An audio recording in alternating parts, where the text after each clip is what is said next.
رضا الحق صاحب، قادیانی جو ہے وہ پوری دنیا میں یہ پروپیگنڈا کرتے ہیں کہ پاکستان میں ہمارے خلاف ظلم اور جبر جو ہے وہ استوار کیا جاتا ہے، رکھا جاتا ہے. یہ بتائیں کہ اس کیس میں اپیرنٹلی جو ساری تفصیلات سامنے آئی ہیں اس میں تو قادیانی ہمیں جو ہے وہ ظالم نظر آ رہے ہیں. یعنی قادیانی چاہ رہے ہیں کہ ہم قرآن پاک کا تحریف شدہ ترجمہ جو ہے وہ کریں، اس کی تبلیغ کریں، اس کی اشاعت کریں، مطلب کھلے عام. اور جبرن وہ کہہ رہے ہیں کہ ہمیں یہ کرنا.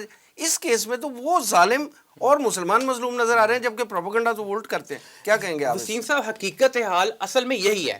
دیکھیے ہمارے ملک میں ایک یہ رواج بن گیا ہوا ہے اور اس میں بین الاقوامی پریشر بھی شامل ہے، اور وہ آپ کے تو علم میں ہی ہے، بہرحال ہمارے ناظرین کے بھی علم میں ہے کہ 295C 295 اور 298 بی اور سی، پھر یہ کہ جو سزائے موت کا قانون اس کے حوالے سے نظریہ پاکستان کے اوپر قائم رہنا، ان ساری باتوں کے حوالے سے ہمارے اوپر IMF کا بھی پریشر ہوتا ہے، امریکہ کا بھی، یورپین یونین کا بھی. GSP+ میں جاتے ہیں تو شکیں بھی شامل وہ کر دیتے ہیں.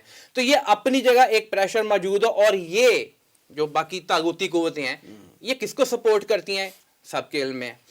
اسرائیل میں بھارتی وزیر اعظم جاتا ہے تو وہاں پہ اسرائیلی وزیر اعظم اس کا استقبال کرتا ہے. اسرائیل میں قادیانیوں کا جو مرکز ہے، ان کا اس کا جو ہیڈ ہے، جو چیف ہے، وہ وہاں پہ موجود ہوتا ہے.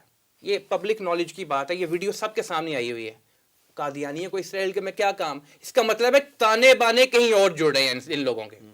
دوسرا یہ کہ انہی پریشرز کی بنیاد پہ، اور بہرحال میں نے پہلے بھی عرض کی تھی کہ ہمارے بھی کچھ ایسے جو دین بیزار کہہ لیں یا سیکولر طبقہ جو ہے وہ اکثریت کے مقابلے میں اقلیت کے لیے بہت زیادہ آواز اٹھاتے ہیں کہ جی یہ مندر جو ہے ان کے لیے آپ پیسے دیں، حکومت پیسے دیتی رہتی ہے اور ہمارے ججز بھی فیصلے کرتے رہتی ہیں چرچوں کے لیے. لیکن آپ نے یہ نہیں سنا ہوگا کہ مساجد یا مدرسوں کے لیے جو ہے وہ بھی کبھی کوئی فنڈنگ کی ہو. تو مسلمانوں کو جنرلی اسپیکنگ جو ہے وہ ڈیمین ہی کیا جاتا ہے، ان کو نیچے ہی کیا جا رہا ہے.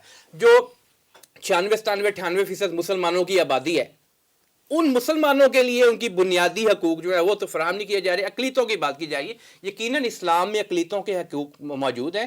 ہم بھی کہتے ہیں کہ جو دین کے اندر، اسلام کے اندر اقلیتوں کے حقوق ہیں. اسلامی جمہوریہ پاکستان جس کا آئین یہ کہتا ہے کہ وہ اسلامی جمہوریہ پاکستان ہے، اس کے آئین کے اندر آرٹیکل 2A ہے، قرارداد مقاصد، حاکمیت اعلیٰ صرف اللہ تعالیٰ کی ہے، تمام قانون سازی قرآن و سنت کے مطابق ہوگی، اس کے منافی کوئی نہیں ہوگی. آرٹیکل 227 بھی یہ کہتا ہے.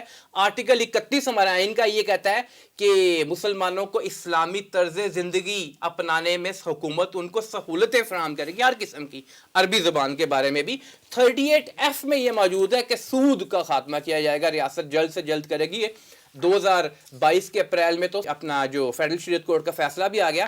تو ہم دست بستہ اپیل کرتے ہیں چیف جسٹس صاحب سے کہ جس طرح دیگر معاملات کو وہ اٹھاتے ہیں تو ایک سو موٹو جو ہے وہ اس چیز پہ بھی لے لیں کہ جو سپریم کورٹ کے اندر اپیلیں مختلف بینکوں کی طرف سے شریعت کورٹ کے اس فیصلے کے خلاف آئی ہوئی ہیں جو اس نے سود کو ختم کرنے کے لیے دیا تھا، تو اس کی بھی کوئی ایک لگا دیں اب سماعت، تاکہ اس کو بھی سنا جائے اور جلد سے جلد اللہ اور اس کے رسول سے یہ جنگ کا خاتمہ ہو. کوئی ٹرانسجینڈر ایکٹ کے حوالے سے جو فیڈرل شریعت کورٹ کا فیصلہ تھا اس کے خلاف بھی اپیل میں چلے گئے، وہ بھی سپریم کورٹ میں، تو اس کی بھی ایک ہیئرنگ لگا لیں.